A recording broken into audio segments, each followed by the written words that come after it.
आप सब सोच रहे होंगे कि ये क्या मैं करने लगा। मैं इस पौधे को जड़ से उखाड़ रहा हूं। आश्चर्य हो रहा है ना कि एक पौधे को उखाड़ना या काटना ना केवल एक अपराध है अपितु पाप भी है। तो फिर मुझे ऐसा करने की क्या आवश्यकता पड़ गई? क्योंकि कई बार विनाश ही सृजन तक पहुंचाता है। यदि नया भवन बनाना हो तो पुराने भवन को गिराना पड़ता है। व्यवस्था को परिवर्तित करने के लिए क्रांति लानी पड़ती है।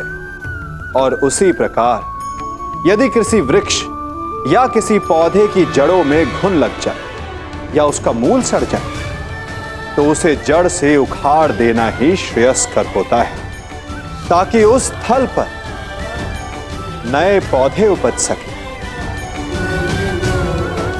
युद्ध करना पर्याय नहीं, परंतु कभी कभी शांति के लिए युद्ध करना आवश्यक हो जाता है। मैं तुम्हें श्राप देती हूं कि जिस प्रकार तुमने मेरे कुल का अंत किया है उसी प्रकार तुम्हारे कुल का अंत भी होगा।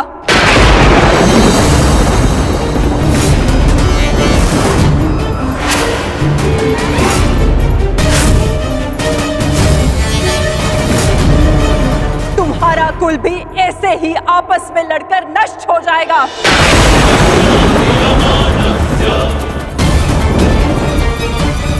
मैं भाग्यशाली हूँ कि मेरे नेत्रों पर पट्टी बंधी है और मैं ये सब नहीं देख पाई, परंतु तुम ये महाविनाश अवश्य देखोगे।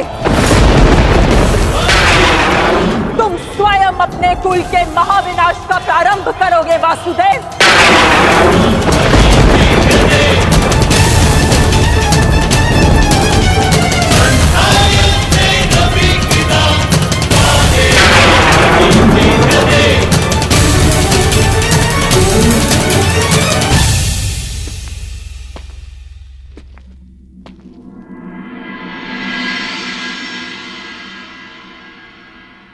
जिस प्रकार एक प्रसन्न माता का आशीष संसार में कोई नहीं रोक सकता, उसी प्रकार एक दुखद माता का श्राप संसार में कोई नहीं टाल सकता।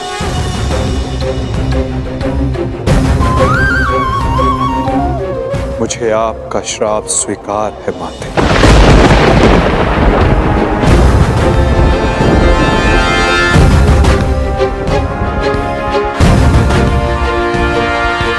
किंतु क्या आपको ज्ञात है कि इस युद्ध का सत्य क्या है? क्या आप जानती हैं कि इस महाविनाश, इस महायुद्ध का वास्तविक रूप क्या है? मेरे साथ चलिए माता, उस कुरुक्षेत्र की रणभूमि पर जो इस महाविध्वंस, इस महाभारत की साक्षी बनी है।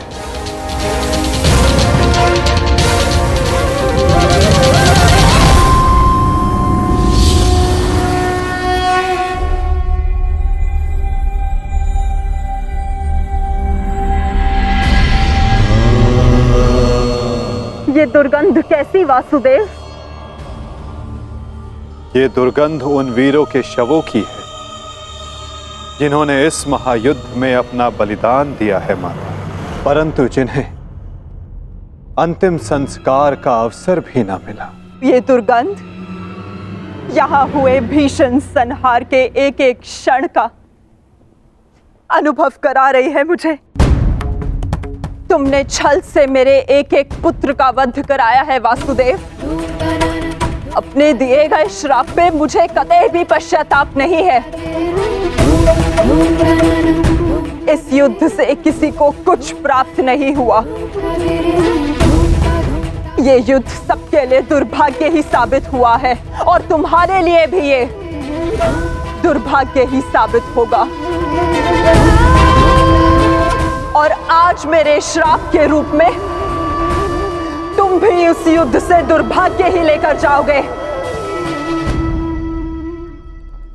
जब आप मुझे अपराधी मान ही चुकी हैं, जब आप मुझे दंड दे ही चुकी हैं, तो आप मेरा कोई स्पष्टीकरण भी स्वीकार नहीं करेंगी माते।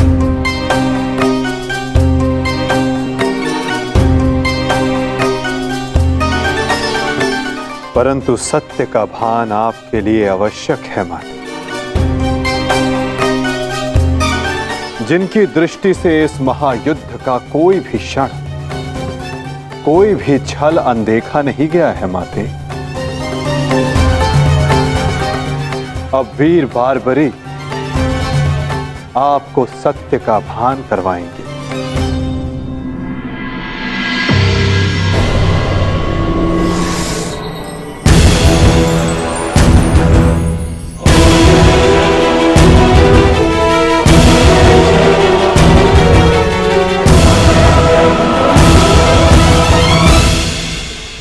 अब आपके समक्ष वीर बार्बरीक है गांधार पुत्री, जो आपके पौत्र भी हैं, जो इस युद्ध के एकमात्र दर्शक हैं।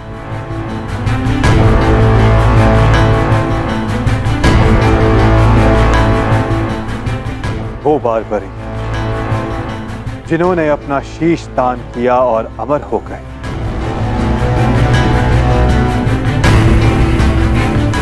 अब वही आपको सत्य का ज्ञान करवाएंगे। वीर बार्बरीक की दृष्टि से इस महाभारत का कोई भी बल और छल अनदेखा नहीं रहा है माता। अब बार्बरीक आपको सत्य बताएंगे। पुत्र बार्बरीक, तुम स्वयं बताओ, क्या वासुदेव ने छल से मेरे पुत्रों का वध नहीं करवाया है? यदि तुमने इस युद्ध का एक एक क्षण निष्पक्ष होकर देखा है, तो बताओ, कौरव वंश के वट वृक्ष महामहिम भीष्म, जिन्हें इच्छा मृत्यु का वरदान था, क्या वासुदेव ने उन्हें अपने छल से धराशाही नहीं करवाया है? क्या वासुदेव ने द्रोण पुत्र अश्वत्थामा की मृत्यु का छल रचकर आचार्य द्रोण का वध नहीं करवाया है? क्या मेरे पुत्र दुर्योधन की रक्षा कर रहे उसके मित्र कर्ण को छल से नहीं मरवाया है वासुदेव ने? पुत्र दुर्योधन पर युद्ध के नियमों के विरुद्ध जाकर प्रहार किया गया, क्या वो वासुदेव का छल नहीं था? मेरे समस्त 100 पुत्रों के वध का कारण केवल वासुदेव है। क्या ये भी सत्य नहीं है बार्बरीक?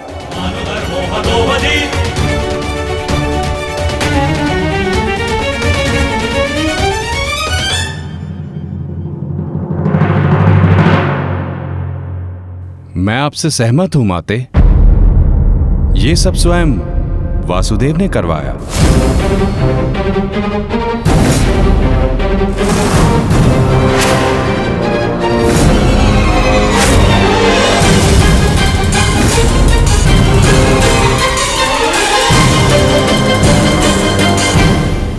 परंतु माते, आप किन 100 पुत्रों की बात कर रही हैं? कौन भीष्म, कौन कर्ण, कौन द्रोण और कौन अभिमन्यु? सत्य तो यह है माते कि कुरुक्षेत्र में कोई था तो केवल एक पुरुष, वासुदेव कृष्ण। न कोई भीष्म, न कोई द्रोण और न ही अंगराज कर्ण। जिस पर प्रहार हुए वो वासुदेव ही थे, और जिसने प्रहार किए वो भी वासुदेव ही थे। उनके अतिरिक्त कुरुक्षेत्र में कोई और उपस्थित नहीं था माते। ये तुम क्या कह रहे हो बार्बरीक? इसका क्या अर्थ है? इसका अर्थ शब्दों से नहीं, दृश्यों से समझ आएगा राजमाता।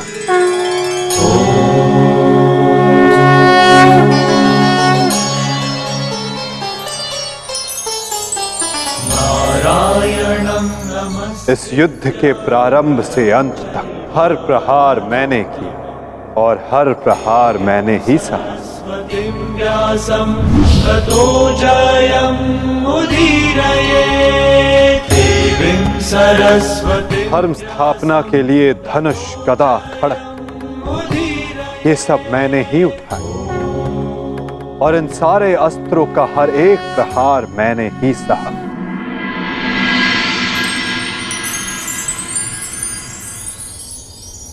बाण चलाने वाला मैं ही था।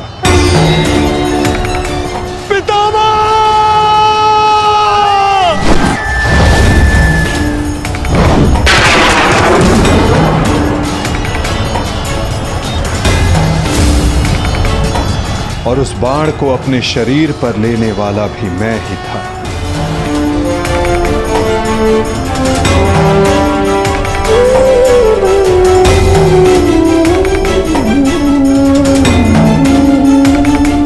महामहिम भीष्म के रूप में भी मैं ही था और अर्जुन के रूप में भी मैं ही था। और सरशैया पर लेटने वाला भी मैं ही था। अभिमन्यु बनकर चक्रव्यूह मैंने ही तोड़ा।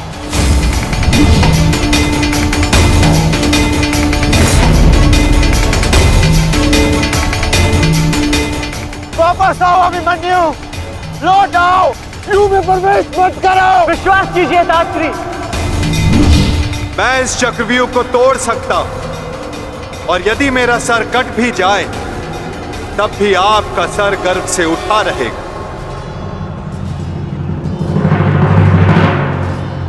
और उस दिन मुझे ही घेर कर मारा गया।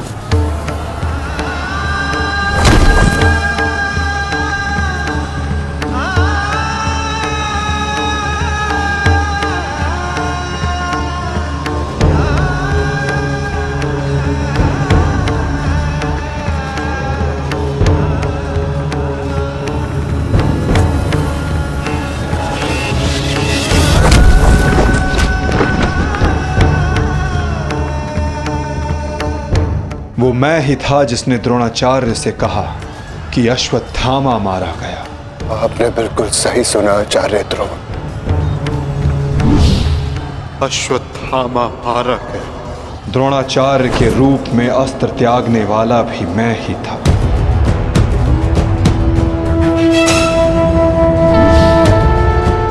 परंतु वो एक मनुष्य नहीं, एक हाथी था।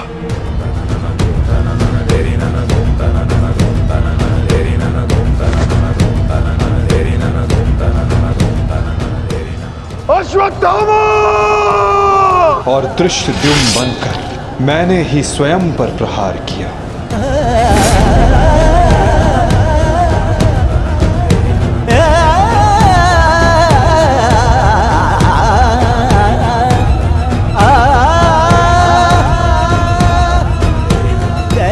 और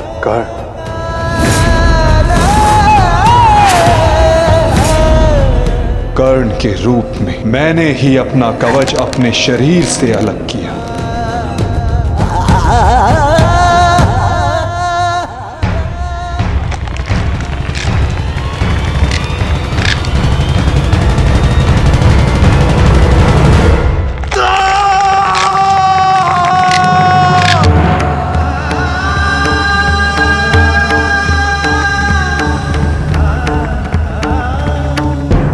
और युद्ध के मध्य में मेरे ही रथ का चक्र धंसा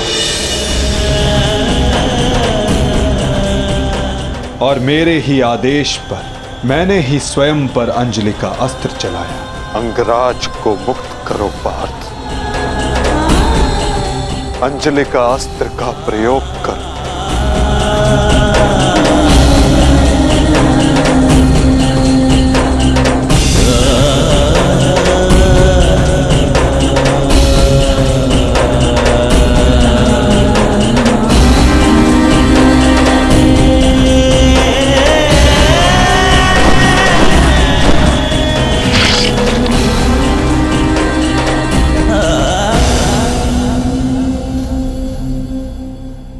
दुर्योधन के रूप में मेरी ही जंघा पर प्रहार करके मेरा ही अंत किया गया।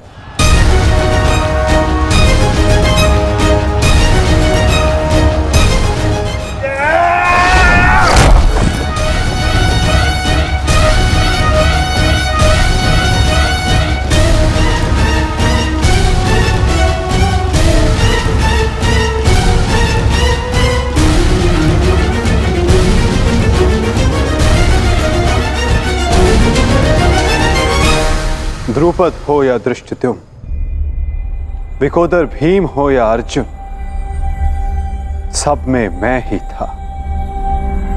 मैं ही विजयी हुआ और मैं ही पराजित हुआ।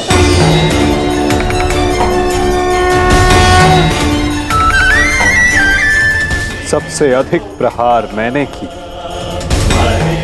सबसे अधिक घाव मैंने ही खाया।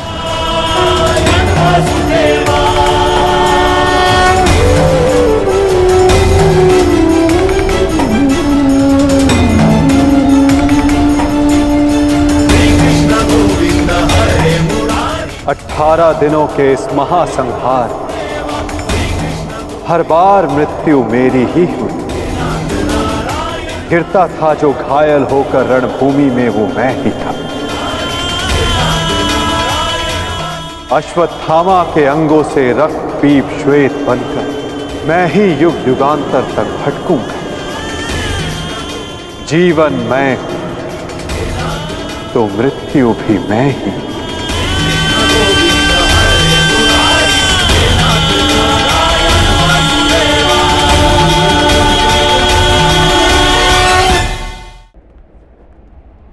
श्राप तुम्हारा स्वीकार है माते।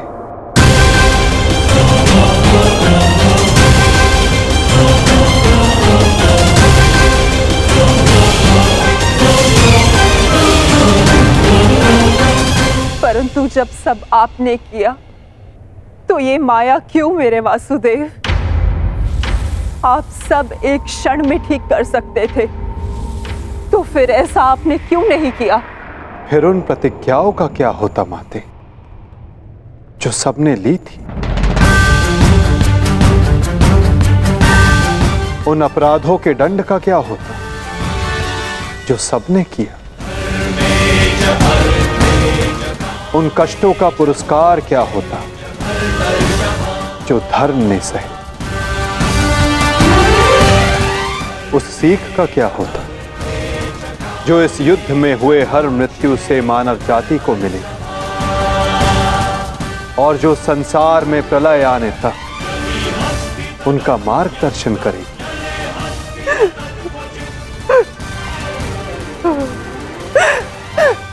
मुझे क्षमा कर दीजिए वासुदेव। मेरा श्राप वापस नहीं लिया जा सकता, परंतु क्षमा अवश्य मांगी जा सकती है वासुदेव। अपने पुत्र मोह में खोकर मैं उचित और अनुचित का भेद भूल गई थी। मुझे क्षमा कर दीजिए केशव कि उस हो रहे अधर्म के विरुद्ध ये गांधारी अपने स्वर ना उठा पाए। क्षमा कर दीजिए।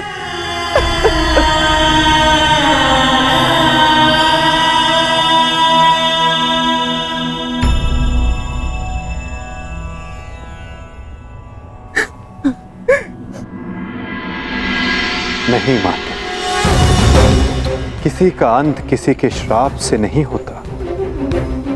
यदि किसी का अंत होता है तो स्वयं के पापों से।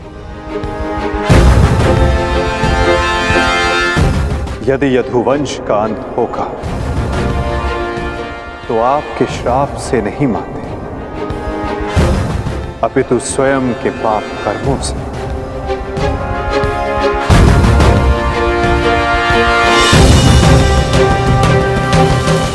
जब जब समाज में अपराध बढ़ेगा, एक महाभारत सामने आएगी। अपने ही अपनों को काटे, कभी कुरुक्षेत्र में तो कभी द्वारका में।